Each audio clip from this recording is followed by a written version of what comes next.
Yeah, they're always doing things we don't like. They use taxpayers' money to enrich themselves and their friends, and they never keep their promises to voters. They've been caught stealing and lying and taking bribes, and they mostly do what the big corporations want. Yeah, they're always doing stuff like that. They're completely corrupt. They're a bunch of lying crooks. Well, at the moment we don't have a court of law. We have a color of law, which is fiction. UCC is a set of codes that was set up over 100 years ago by lawyers. And with the Uniform Commercial Code comes contract law. It's all to do with contract. So we are not under any law. We're just under contract. The UCC is very, very important for people to learn about what's going on with their lives, because we are under contract law, no other law. There is no law at all. Majority of the judges here in the United Kingdom are not judges. They're just doing business. They might be a retired lawyer. They're doing business as judge. And so-called judges in Malawi and in Canada? All of them, exactly the same system. They're under the UCC. When you buy a car, you are invited to defraud yourself by then handing it over to the Crown of the state, unwittingly. Yes, because it's fraud, and they're committing this fraud, and they're not letting you know what they're doing. They make millions, hundreds of millions. The highway belongs to us. This says you have to pay to drive on the road. You don't. The DVLA is just a corporation set up by the Crown. All these corporations are set up by the Crown. The only reason to have a license when you drive a car is if you're doing taxi service or doing it for business. But if you're driving for your personal use, going to work, going to the market, take your family out, going on vacation, that you don't require a license. There is no law that requires No. you. You can move about the surface of the earth unmolested. Yes. That's law. That is the law. Yes, that is the law. But that's not what they're But telling these you. fictions, these costumes, these people wielding batons and guns and tasers, they've somehow been given license by the government to apprehend you, arbitrarily stop and search you, terrorize you, rip you out of your vehicle. Who gave the traffic enforcement officers the right to stop and apprehend people going about their God-given business? Corporate police. If you call a police officer and you know whose side they're on, if you call a police officer and the bailiff is at your door, they will tell you they cannot come because it's a civil matter. But if the bailiff calls them, they will come. That means that they're not working for you, period. They're working for the parent corporation. They're working for the corporation, yes. They're corporate police. How many of the police do you think know this and understand this distinction? I think 90%. Do you really? I do. I do. In the United States and in... And here, yes. Yes, 90% of the police know they're corporate police. The court systems, the justice system, the policing system, all of these systems are designed to securitize, commercialize human beings, harvest them monetarily. Yes. Right. The average human being would, if they understood this, would utterly reject this system. Of course. If they understood it. Of course. But of course most people are completely indentured to it, yes. are mind controlled, Yes. reading the newspapers, watching the television, and repeating verbatim the bullshit that's taught to them. Yes. So, when this Prime Minister said she's going to give 300 billion to the common market, where do you think she's getting the money? Not from your wages that you pay taxes on. That's a different set of money. She gets it from your trust fund, from your birth certificate. That's where they get the money to build the roads and do everything you could think of. what do you think it would be the median value of the average 50-year-old by the time they turn 50 in the United States? What is being traded? I would say In NA. I would say maybe $1 billion, over $1 billion. Right. We have gold. For every pound that if you weigh 8 pounds at birth, you have 8 pounds of gold set aside for you. Assigned to you by whom? By the Crown. In England? Yes. And in the United States? Yes. By the Treasury? Yes. And Because the United States is owned by the Crown.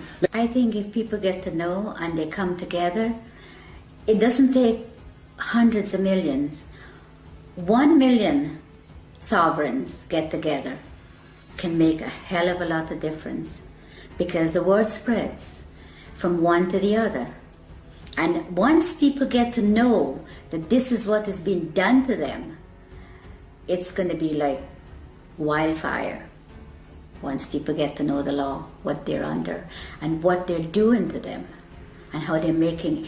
You see, they make things to distract you, like the news and all this fake, all this stuff, television, and this is what they do. So once people can get together, if 100 people go to the bank and all keep taking out £100, before the end of the day, the bank will close.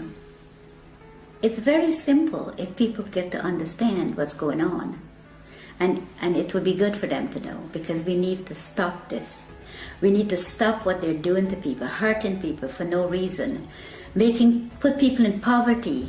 And by they, we're talking about the parent corporation. The parent corporation, The yes. banks and governments and justice systems all working to penalize and harvest humanity. Yeah, they're in bed together, everybody. They said, if they send you to the Citizens Advice Bureau, don't even bother to go, because they're working too with them. Everybody they have in their pocket. And it's very sad, because people will do things to other people for very little money. Are you hopeful for humanity? I am, very much so.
Talk to us about the straw man. What exactly is the straw man?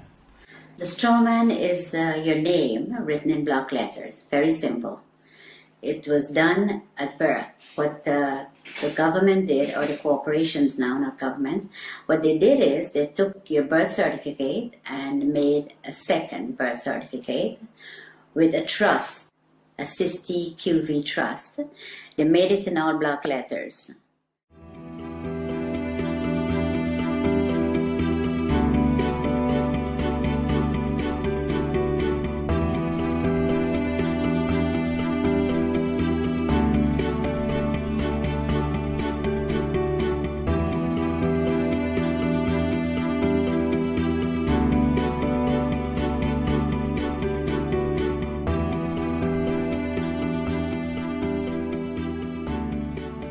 And for them to interact with you, they have to interact with you as a fiction, because they're all corporations. Corporations cannot interact with real people.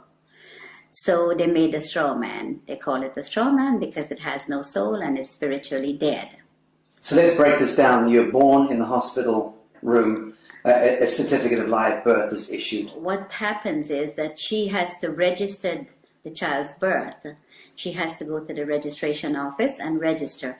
If she does not register, she will be taken to court, according to what the law is saying. They take the birth certificate that she registered as an informant, informing then that she has the child, and they made a duplicate in all block letters. She didn't, they did. So they've turned a living child now into a trust, fiction. into a fiction. Trust, yes. Which has a certain value allocated to it. Value, yes. Millions of dollars or pounds. And that trust, let's call it a bond, It is. because that effectively becomes traded thereafter. Yes, it becomes warehouse bond for money.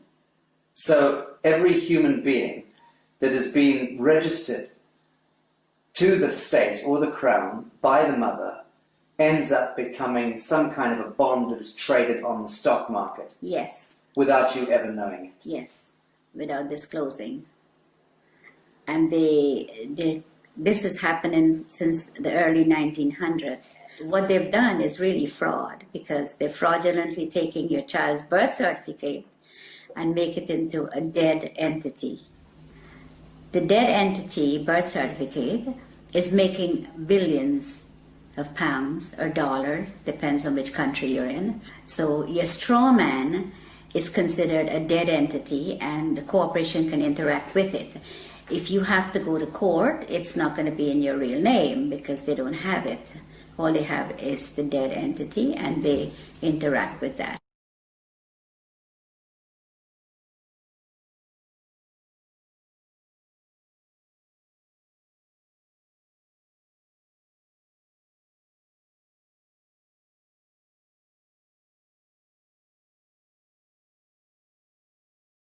So who is reaping the rewards of the value of your bond as it's being traded? I would say the Federal Reserve, which belongs to the royal family, and the HMRC, IRS, these are the people where your money goes once you are registered. The mother register you, that's where the money goes, to them. Okay, let's talk about the difference between your signature and your autograph. Okay, a signature is under the UCC, which is the fiction, the straw man. Your autograph is the real person. So if you go up to a movie star and says, "Can I have your autograph?" You never say, "Can I have your signature?" It's always autograph because you have flesh and blood.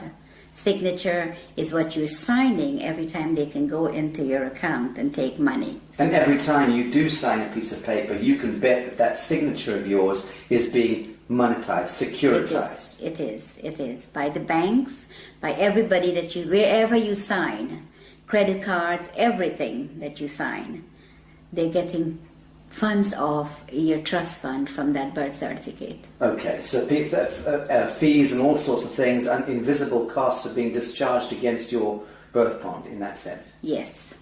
Without you ever knowing about it? Without you ever knowing about it, yes. It was never disclosed to you. All the stuff was done without disclosing, and it's deception, it's fraud, and it's happening every day to everyone that's outside the inner circle.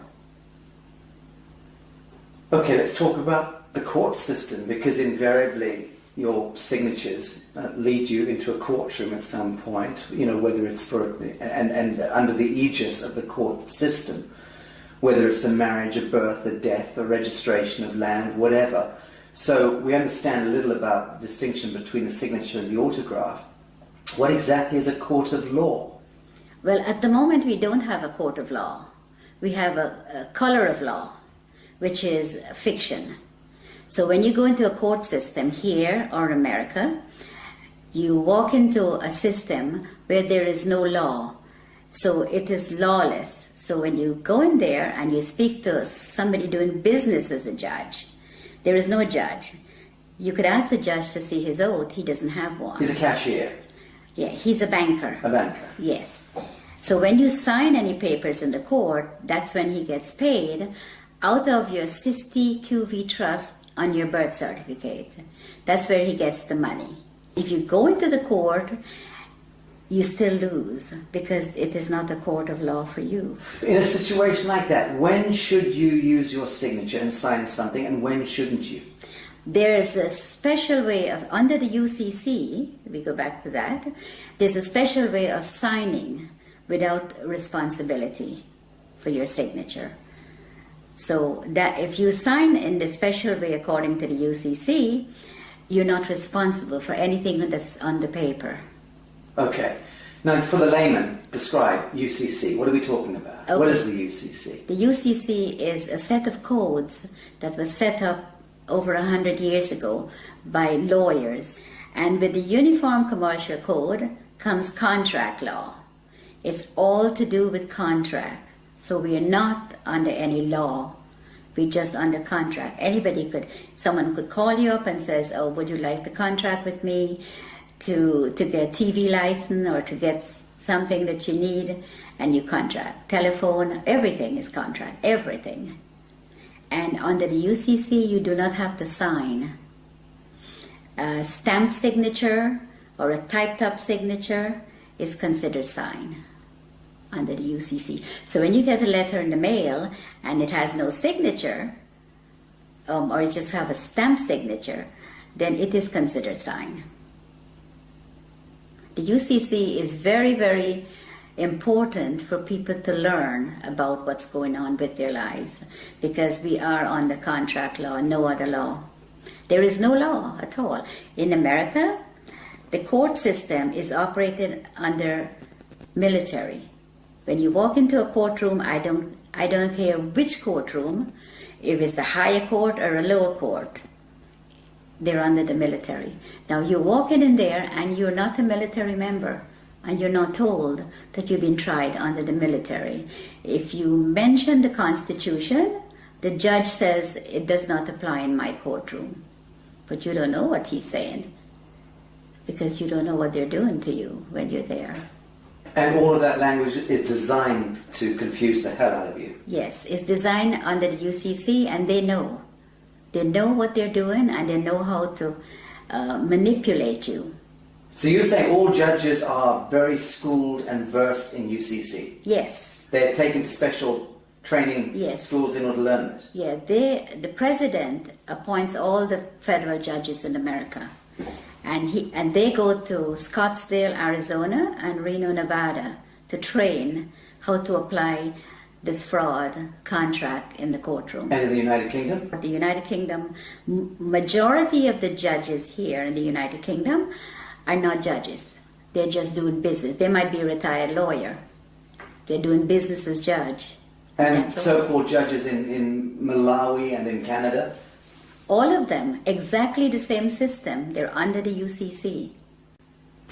Okay, I want to talk about some mundane issues. Who owns your car? The DVLA in England. In the United Kingdom? Yes. Department of Vehicle Licensing right. Agency. Okay. Yes. Well, the DVLA owns the car. It tells you on your registration, you are not the owner. You are just the registered keeper. Now, if you look up registered keeper, it says a person who is responsible for taking care of the vehicle, pay the taxes, pay the license, pay the insurance, and take care of it. But the DVLA could take it from you anytime they feel like. Crush it. They could clamp it. Because once you've registered it, you've handed it over to the Crown of the state. That's right, yes. It's no longer yours. It's not yours, never. So again, when you buy a car, you are invited to defraud yourself by then handing it over to the Crown of the state, unwittingly. Yes, because it's fraud, and they're committing this fraud, and they're not letting you know what they're doing. They make millions, hundreds of millions. The highway belongs to us. This says you have to pay to drive on the road. You don't. The DVLA is just a corporation set up by the Crown. All these corporations are set up by the Crown. The HMRC, the DVLA, they all do the same thing. So if you look carefully at your registration, it tells you right there. And in the United States of America, it's not the DVLA. What's the equivalent? It's the Department of Motor Vehicles. And again, they invite you to register the vehicle to them. Yes. They become the owner. They become the owner. The only reason to have a license when you drive a car is if you're doing taxi service or doing it for business.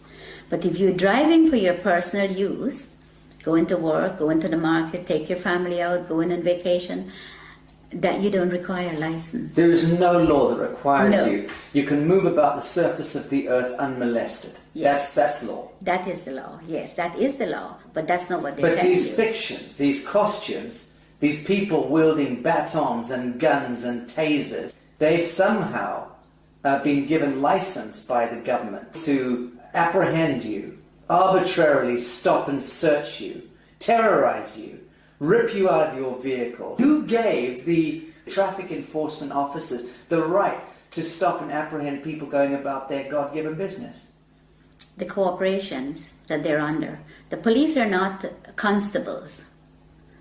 And the Queen took an oath to represent the sovereign people, which she's not doing. She's now a corporation herself. So the police is under corporate. They're not constables. Constables are the people who that beats the street and get to know your neighborhood and speak to the people. Keeps the peace. Keeps the peace, yes. But they're not constables. They're corporate police. If you call a police officer and you know whose side they're on, if you call a police officer and a bailiff is at your door, they will tell you they cannot come because it's a civil matter. But if the bailiff calls them, they will come. That means that they're not working for you, period. They're working for the parent corporation. They're working for the corporation, yes. They're corporate police. How many of the police do you think know this and understand this distinction? I think 90%. Do you really? I do. I do. In the United States and in... And here, yes. Yes, 90% of the police know they're corporate police. But surely then they understand that they are in serious breach of their foundational oath. And they should thereby surely understand that the Queen of England is in serious breach of her coronation oath, which requires her to intervene if her parliament or government is conducting any cruel and unusual punishments against the people. And it's my understanding that being stopped going about your business in the street and dragged out of your vehicle and beaten with a baton for whatever reason, that to me by definition is cruel and unusual punishment. Okay, but they're given that permission to do that by the corporation they're in. They are given. If they were not given that permission, they could not have done that. They could not drag you out of your car or molest you or take you to the station for no reason. But it's not a law that gives them the right. It's a statute. It's a technocratic words on paper, statutes that have allowed them contractually to go ahead and beat the citizenry, right? Okay, yes. But it's not lawful. No, it's not. It's entirely not. unlawful. It's legal and it's fraud. Fraudulent activities, and they're being backed up by their corporate headquarters. So you cannot win because there's always somebody there to protect them, and they know that. So let's drill down into this. A policeman is there and should be able to respond to a living soul doing injury against another living soul. If they witness that, they have every right to intervene. In the same way that you and I can conduct a citizen's arrest. If we see that somebody's being harmed, we should step in and try to intervene. But that's really as far as it goes. They have no business trying to commercialize human beings and penalize us for walking across streets or for not stopping at an amber light or whatever. All of that stuff is just nonsense, dreamt up by the corporation. It is. Right. Yes, it is. It's all fraud. Everything they do. And that's why they're giving the opportunity to do this to the sovereign people. Because the sovereign people are ignorant of the Uniform Commercial Code and contract law and how these people operate. They go into the court and they do the same thing. You tell them, don't go.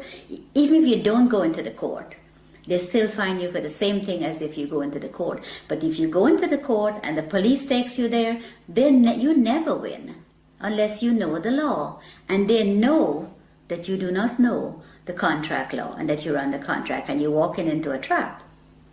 You go in there and the police or whoever is going in there with you, it's always they're the ones who win. You never win. Let's, for instance, say you're driving down the street, you have not hurt anyone, and you got stopped by the police. And the police breathalyze you and says, I have to take you in or I have to fine you. Or both of those. Who did you hurt? Who did you hurt? Who are you going to be paying this money to? You didn't hurt anyone. There's no victim. There's no victim. You have to be a victim under the common law. For there to be a crime. For there to be a crime. It's as simple as that. It is as simple as that, because to give you a ticket or to book you and take you to the station, who did you hurt? There is no one that you have hurt. That's just a commercial penalty. It is a commercial penalty. Okay, so we're getting the picture here that the court systems, the justice system, the policing system, all of these systems are designed to commercialize human beings, harvest them monetarily. Yes. Right. Yes. Very, very little of that expenditure, that energy goes towards keeping the peace. Oh, none of it goes towards keeping the peace. They don't keep the peace. All they do is they create the problem and then they find a solution. And then sell you that solution. Yes. and then penalise you if you don't accept the solution. That's right. Right, sounds like a very rigged casino to me, rotten to the core. It is. And it seems to me that the average human being would, if they understood this, would utterly reject this system. Of course. If they understood it. Of course. But of course most people are completely indentured to it, Yes. are mind controlled, Yes. reading the newspapers, watching the television, and repeating verbatim the bullshit that's taught to them. Yes. So the truth is, it seems to me that human beings are not predisposed toward hurting one another. We don't enjoy going to war. No. We don't enjoy No. hurting each other. In the main, most people get along and just want to get along. Of course. But the systems conspire Yes. with a model of scarcity economics and drive war and disease and poverty. Of course. That's the only way they can make money. When this Prime Minister said she's going to give 300 billion to the common market, where do you think she's getting the money? Not from your wages that you pay taxes on. That's a different set of money. She gets it from your trust fund, from your birth certificate. That's where they get the money to build the roads and do everything you could think of. So they're discharging billions and billions and billions of dollars against our birth bonds without Yes. ever disclosing that to her, Of course. without there ever being an audit or any accounting for it. Of course, because nobody's asking. Right. And even if you do ask, they give you a hard time to tell you about it.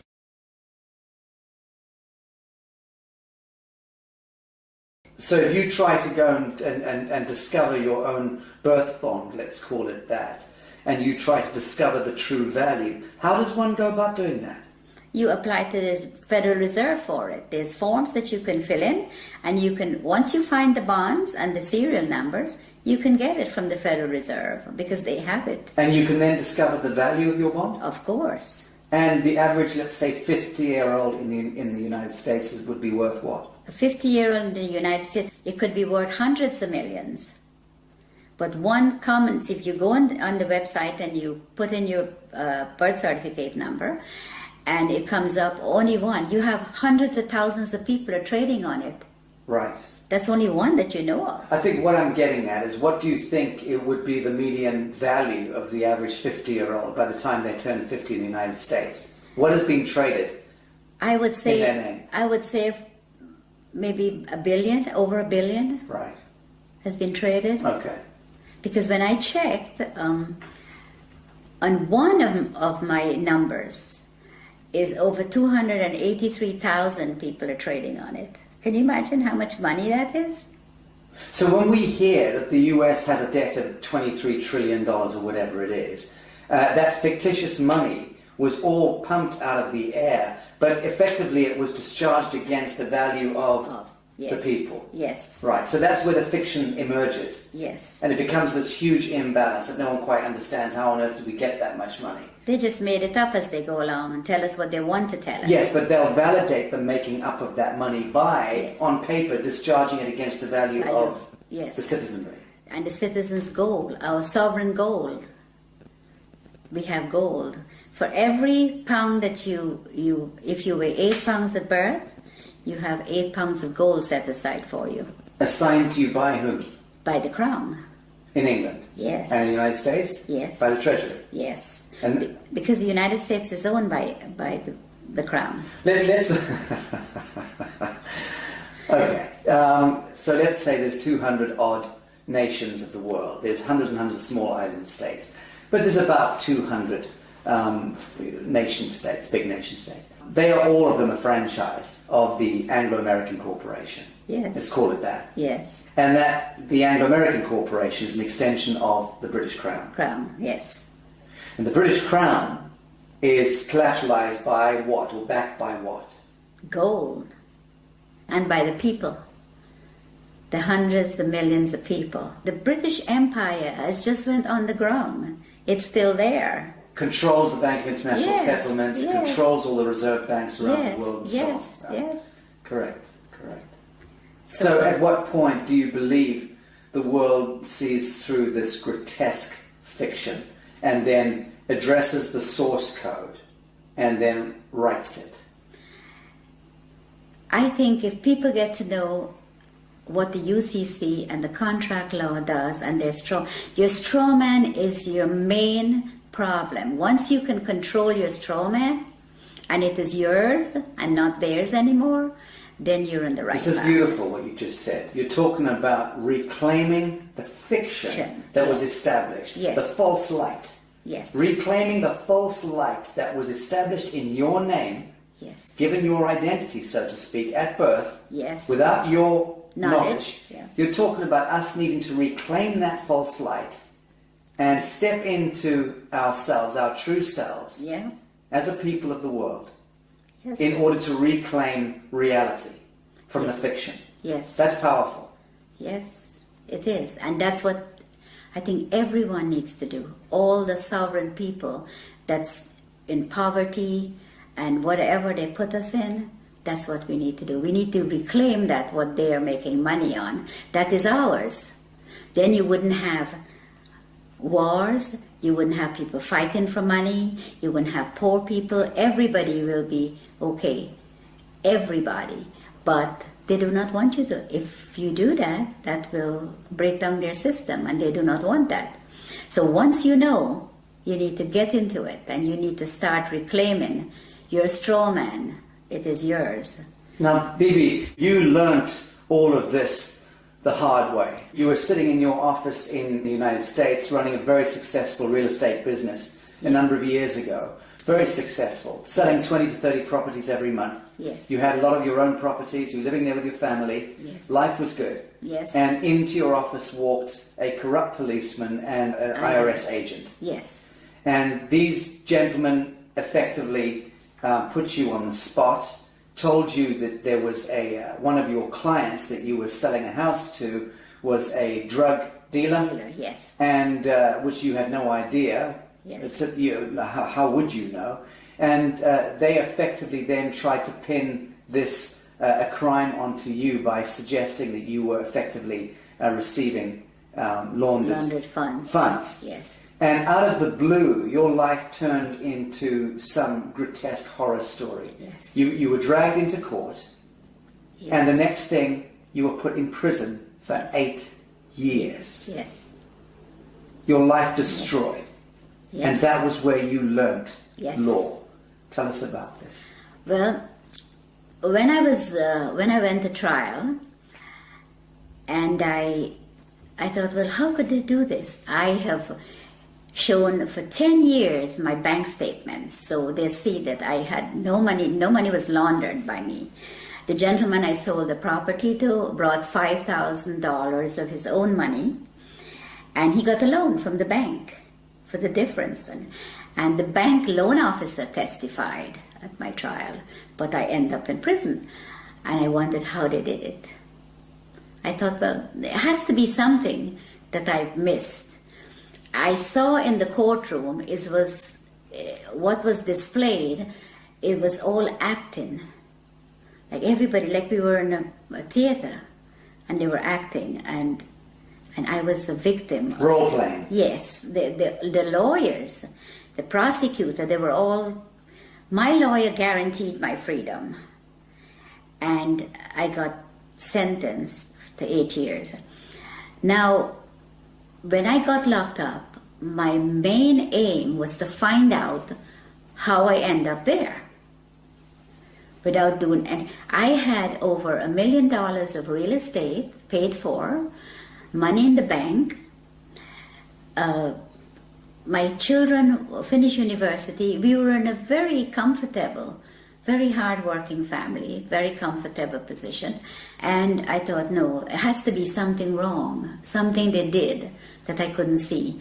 And for every single day, for 7 years, I learned every single day. Christmas, birthdays, every day. You studied. I studied. You studied law. Yes. And you understand that you came to understand the highest expression of law, this UCC law. Yes. And what they're doing and how they could get you in there and how they could lie, how they commit fraud. And they all thought they were all laughing when I was found guilty, like, well, they get paid, you see. I didn't, lots of money. I didn't know at the time. And these people, I was in the prison, and there were hundreds of women that were there that was in the same position as I was. They were tricked into the system. Yes, they didn't do anything. And then once they're in prison, they're having a prison bond issued. Oh, yes. And then their prison bond is traded on the stock market, Yes. making huge amounts of money. With their numbers, yeah. And they're relegated to becoming slave workers. Yes. And no one's told this. No, they get 12 cents per day. The food that was served in the kitchen was from the Gulf War. Cans of meat and all kinds of stuff. And they said the prison is not making any money, and they're telling the people out there that the prisons are losing money, and all these drug dealers and all these people coming into prison, and we don't have enough money. That's a lie. They're making thousands of dollars a day per prisoner. I know it's at least $3,000 a day. Yes. Per prisoner. But they invest into the prison system, into Unicor. Prisons for profit. Prisons for profit. Disgusting. And they invest in the prisons, and they make hundreds of billions of dollars. And the prisoners get 12 cents a day, and the food that they feed the prisoners... Not fit for dogs. No, it comes from the farms, and they get tax write-off on it. The chicken may be 2-3 months old, and all kinds of stuff. They serve horse meat for beef. Well, you're about to launch an online workshop and tutorials through the Newark University, teaching UCC and explaining to people from around the world how they can navigate their situation, whatever their situation may be, because all of us are facing penalties and cruel and unusual punishments. Yeah. But let's discuss something as mundane as a parking ticket, okay? Something that everybody understands. What are the do's and don'ts? You've just gone back to your vehicle and there's a parking ticket on it. It's parking tickets are a contract. You do not have a contract with your council. They put a ticket on there. There's no contract, so you don't have to pay that ticket. So what are your steps? You send the ticket back to them. No contract. And you tell them no contract. They have to produce a contract where you sign to say that if you park somewhere that you're not supposed to, you will have to pay the ticket. I remember someone showing me a ticket not so long ago, and the ticket had a CEO, it says CEO on the ticket, and a signature. CEO? Yes. Chief Executive Officer? Yes. So I sent the ticket back to the CEO, and I asked him when was he there at 8 o'clock at night putting tickets on the cars. It just goes to show that people do not look at their tickets either, because they don't know. And it's very sad, because a parking ticket, why should you have to pay for parking when you own the roads? We own it. We own everything. So you've sent your parking ticket back with no contract on it. What are the next steps that they'd like you to take? They would write to you and said you have to pay. If you pay within a certain time, it's only half. You have to pay half of the fine. What's your response? My response is I don't have to pay any, because I don't have a contract with you. So again, you ask them, show me the contract. Yeah. I send them a letter, and I ask them, I said, okay, the person that you addressed in this letter is spiritually dead and have no soul, which is your straw man. The straw man. Yes. And I said that I had not given you permission to use it to make money, and there's a fine behind this of £250,000 every time you use it. They refused to answer, so I sent them, the following letter was a default letter. I says, you're now in default for not responding, because that's what they're going to do to you. So you played law against them? Yes. Good. Yes. So when I sent them that, 5 days later, I received a letter stating that the account is closed and I do not owe. Very good. Thank you for that. Well, that's rather straightforward. Let's discuss mortgages, because this is the bane of most people's existence, is needing to secure their home. Everyone has the right to a home in this world. And mortgages, I mean, what's the etymology of mortgage in the first instance? Death grip, isn't it? Yes, it is. It is. Mortgage means death grip in French. Well, the mortgage is what they do is just a front. Because the minute you miss a payment, when you get a mortgage from the bank, is they're after you. The first time you miss a payment, it goes straight into the insurance company that the mortgage company have. And they want you to miss a payment. And they want you to miss a payment because they don't lend you money. But let's go back. Your house is, let's say, worth $100,000. Now, when you apply for a mortgage, they don't have the $100,000. But you come along with your block black capital signature, you sign the application, they then monetize your signature by having $100,000 worth of your value discharged against your treasury bond. Yes. That money they then lend to you, and they double dip because they then get you to pay that money back plus interest. What they do is they don't lend you that. They don't lend you anything. You fill up your papers and you sign. The signature is what they want. Then they tell you, okay, you have to be a good boy and you have to be good credit and you can borrow from me. So they lend you a piece of paper that you sign with very fine writing in the back. That's where the legalese comes in because that's what they do. Then you sign it, signature. They take that and they tell you, okay, the funds will be ready in 2 to 3 days to come back. The following day with the signature, they go into your trust fund and they get paid the $100,000. They never disclose to you that, okay, we got paid, so the house is now yours. No. They come back when you go on the third day, they've already got their money, they say to you, okay, this is the agreement, you pay so much every month, the interest rate, all that you've already signed for. So now they put the $100,000 on the computer screen for you, so you can finish your house closing. Now that $100,000 is just numbers. It is not money, because they all own the banks. So there's no money pass, no cash, just paper.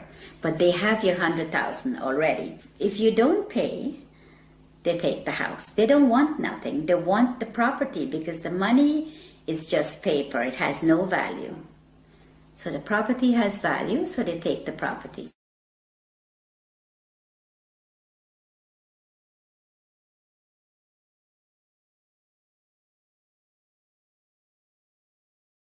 So let's talk about allodium title. What is allodium title? Why is it so important?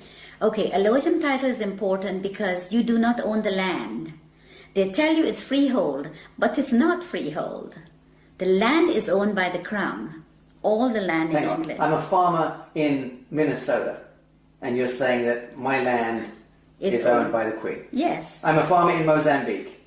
Your land is owned by the Queen. The Queen of England. The Queen of England. She owns all the land. So what happens is you own that piece of brick that's sitting on it that they call freehold or your house. You own that. You don't own the land. So the land, the allodium title, is to own your land. So you can put a sign up and says no trespassing, private property. When you put that sign up, you have to own the land. Because owning the house doesn't mean anything. It's the land they want. See, the bank takes the house, which is part of the Crown, and the Crown owns the land. That's how it works. And you don't own anything. Ever. Ever. You are just a mere user. So long as you are acting as your straw man. Now, when we reclaim ourselves from this fiction, and we do it as a people, many of us do it, what then do you see? How do you see the dissolution of government, the dissolution of this behemoth, this Molochite monster that has taken over our lives, indentured us into bonded slavery all around the world, 7 billion souls, owned and controlled, indentured to a couple of hundred National Reserve banks themselves, indentured into the Bank of International Settlements, that controlled through the US Treasury, the Federal Reserve, the IFC, the IMF, the World Bank, and so on, back to the Crown of England, and behind that, the Vatican. So all of that grotesquerie, that fiction, when do you see us as a people of the world reclaiming real reality from that fiction? And how is that likely to play out? I think if people get to know and they come together, it doesn't take hundreds of millions. 1 million sovereigns get together can make a hell of a lot of difference because the word spreads from one to the other. And once people get to know that this is what is being done to them, it's going to be like wildfire once people get to know the law, what they're under, and what they're doing to them, and how they're making... You see, they make things to distract you, like the news and all this fake, all this stuff, television, and this is what they do. So once people can get together, if 100 people go to the bank and all keep taking out £100, before the end of the day, the bank will close. It's very simple if people get to understand what's going on. And it would be good for them to know, because we need to stop this. We need to stop what they're doing to people, hurting people for no reason, put people in poverty. And by they, we're talking about the parent corporation. The parent corporation, The yes. banks and governments and justice systems all working to penalise and harvest humanity. Yeah, they're in bed together, everybody. They said, if they send you to the Citizens Advice Bureau, don't even bother to go, because they're working too with them. Everybody they have in their pocket. And it's very sad, because people will do things to other people for very little money. Are you hopeful for humanity? I am, very much so. Bibi Bacchus, thank you. I do love you.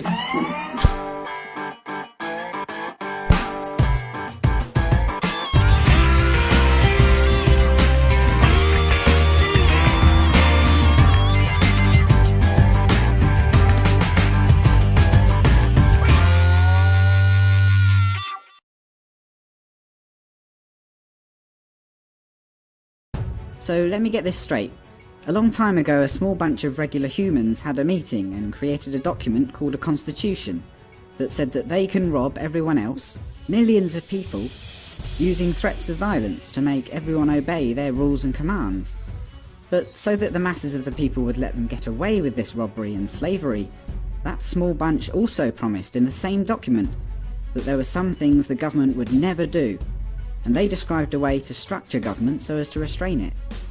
But over time, the promises have proven to be worthless, the restraints have proven to be useless, and government has grown significantly in size, power and scope, violating more and more of the rights of the people.